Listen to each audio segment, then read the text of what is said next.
Hello friends, biology मॅग्निफाईडमध्ये तुमचं खूप स्वागत आहे. आत्ताचं लेक्चर प्रेग्नेन्सी किंवा गेस्टेशनवरती असणार आहे.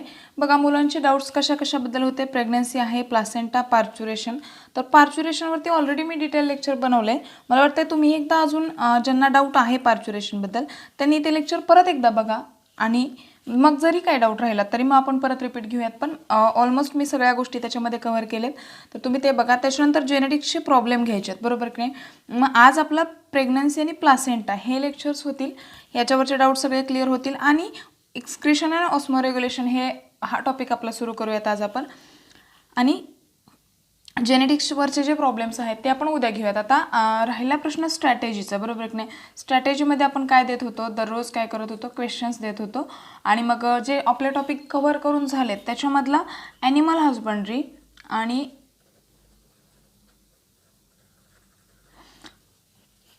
ऑर्गॅनिझम अँड एन्व्हायरमेंट सेकंड हा टॉपिक राहिला आहे, बरोबर की नाही. आता ॲक्च्युली या दोन्हीवरचे प्रश्न मिळणं खूप कठीण आहे बाळांनो. तर याच्यामध्ये मग काय करावं लागेल, मला स्वतःला क्वेश्चन्स काढावे लागतील किंवा एखादं बुक वगैरे असं काहीतरी रेफर करावं लागेल. तर त्याच्यामधून मी क्वेश्चन्स उद्या किंवा उद्या ॲटलिस्ट एका टॉपिकचे तरी काढून देण्याचा प्रयत्न करेन. तर आजच्या स्ट्रॅटेजीचा व्हिडिओ नसेल, त्याच्याऐवजी डायरेक्टली हा डाऊटचा व्हिडिओ असेल आता, बरोबर. आणि त्याच्यानंतर मग प्लासेंटावरचा व्हिडिओ पडेल. त्याच्यानंतर एक्सक्रिशन ऑस्मोरेग्युलेशनवरचा पार्ट फर्स्ट तुम्हाला अवेलेबल होईल.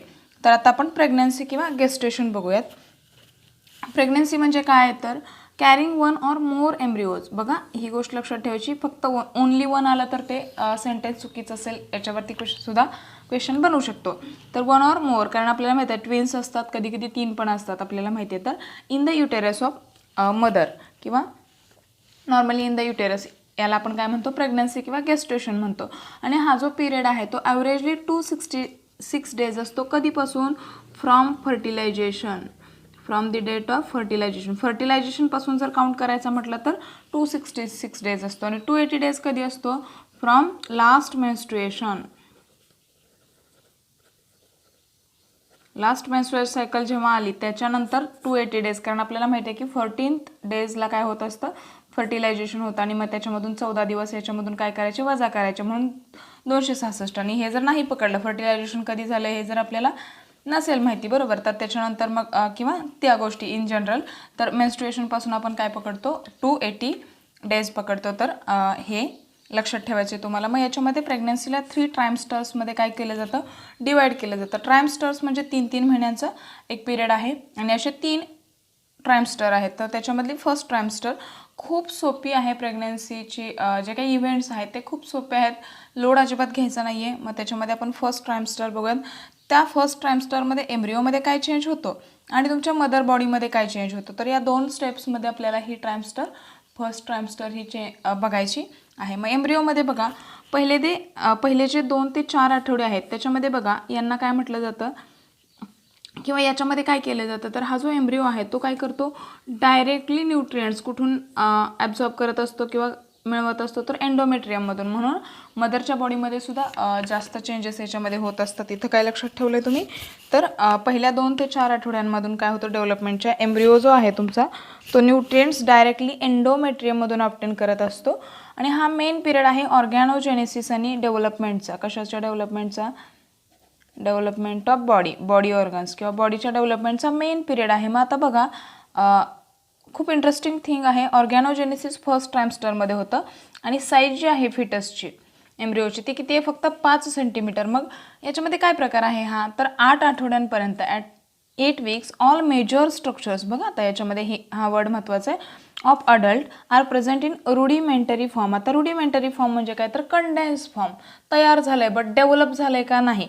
म्हणजे आता 5 सेंटीमीटर म्हणजे स्ट्रक्चर केवढं येणार आहे बाळांनो, साधारणतः आपलं एवढं स्ट्रक्चर येऊ शकतं, बरोबर. मग एवढ्या स्ट्रक्चरमध्ये 5 सेंटीमीटरच्या स्ट्रक्चरमध्ये सगळे मेजर स्ट्रक्चर, म्हणजे आता याच्यामध्ये कसं असतं बघा, साधी गोष्ट आहे की आता असा हा एम्ब्रिओचा मेन बॉडी आपण पकडली तर याच्यामध्ये असे हात पाय असतील, बरोबर की नाही. पण त्याला बोटं असणार आहेत का, नाही. ही बोटं वगैरे थर्ड ट्रायमस्टरमध्ये तयार होतात.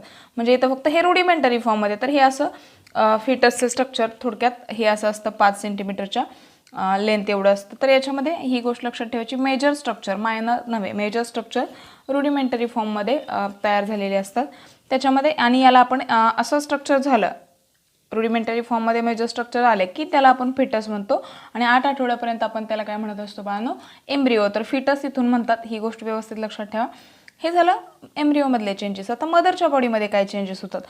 प्रोजेस्टेरॉनची लेवल खूप हाय असते. हाय लेवल ऑफ प्रोजेस्टेरॉनमुळं काय होत असतं सांगा, प्लासेंटा ग्रो होतो. काय होतो, मॅटर्नल प्लासेंटा. तो कुठला प्लासेंटा, तो मॅटर्नल म्हणजे मदरच्या बॉडीकडून. प्लासेंटा माहिती आहे आपल्याला, फिटल प्लासेंटा असतो, मॅटर्नल प्लासेंटा असतो. त्यातला मॅटर्नल म्हणजे जो प्लासेंटा मदरच्या बॉडीचा पार्ट आहे तो ग्रो होतो. युटेरस लार्ज होते.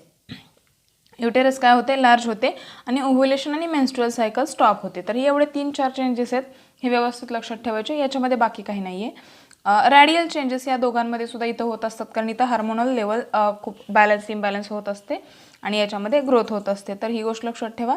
आता सेकंड ट्रायमस्टर बघायची आपल्याला. मग सेकंड ट्रायमस्टर कधीपासून स्टार्ट होते. ट्रायम म्हणजे काय असणार आहे, ट्राय म्हणजे 3 आणि मंथ, ट्रायमस्टर असणार आहे 3 महिने. म्हणजे हे 4th मंथपासून स्टार्ट होणार आहे. 4, 5 आणि 6 हे 1, 2 आणि 3 हे मंथ असणार आहे. तर हे इन जनरल गोष्ट आहे तुमच्या, ती लक्षात येतीचे. 4th to 6th मंथमध्ये काय काय होते. मग याच्यामध्ये इथं लक्षात घ्या, फिटस ह्या स्टेजमध्ये सेकंड ट्रायमस्टरमध्ये खूप ॲक्टिव्ह असतं, व्हेरी ॲक्टिव्ह. का, इथं आपण साईज बघितली होती 5 सेंटीमीटर, तर याची साईज काय होते डायरेक्टली 30 सेंटीमीटर. एवढी साईज इथं ग्रो होते. म्हणजे हे खूप ॲक्टिव्ह आहे, खूप फास्टली याच्यामध्ये काय होते, ग्रोथ होते.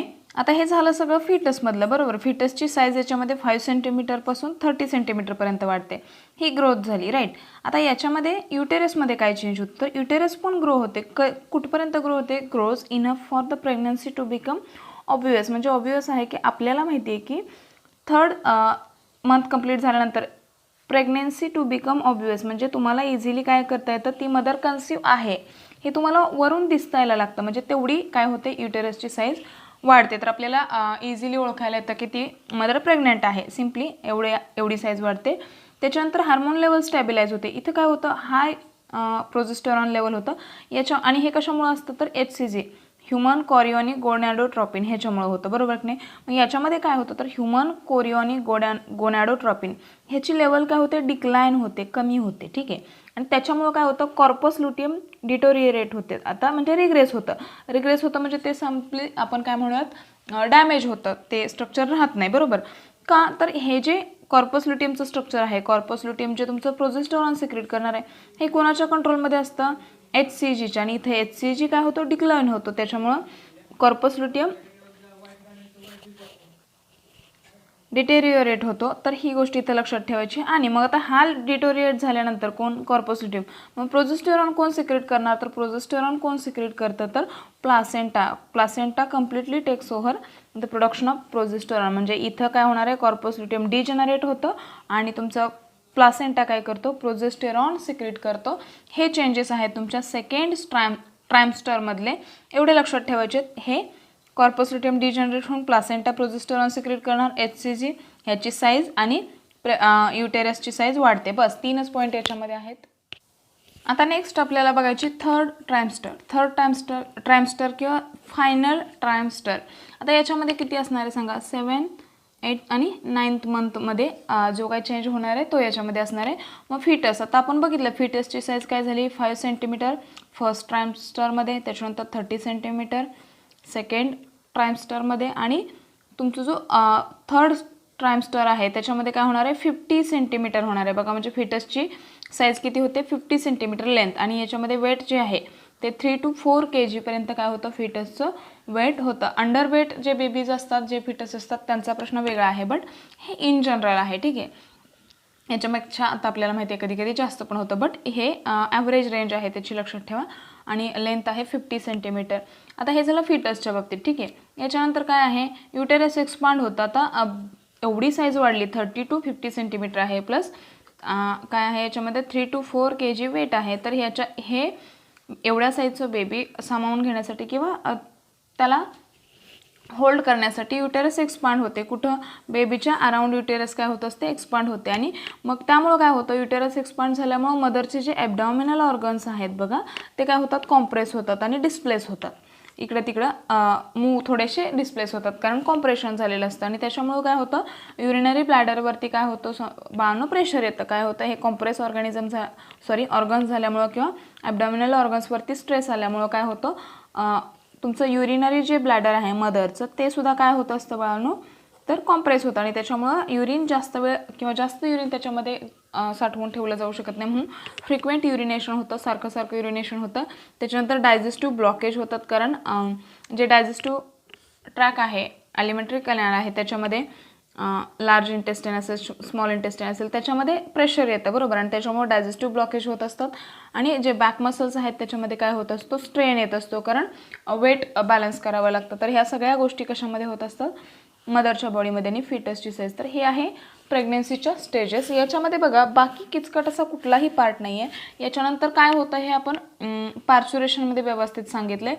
आता महत्त्वाचा पार्ट आपल्याला काय करायचं बाळांनो, प्लासेंटा घ्यायचा. मग याच्यानंतरचं लेक्चर असेल ते आजच अपलोड होईल, ते प्लासेंटावरती असेल. तर त्याच्यामध्ये विथ डायग्राम, मी त्याच्यामध्ये व्यवस्थित डायग्राम काढली आहे, बुकची डायग्राम प्लस मी काल सांगितलं होतं कालची जी एंडोडमची जी एंड डायग्राम आहे तिला तुम्ही व्यवस्थित लक्षात ठेवायची.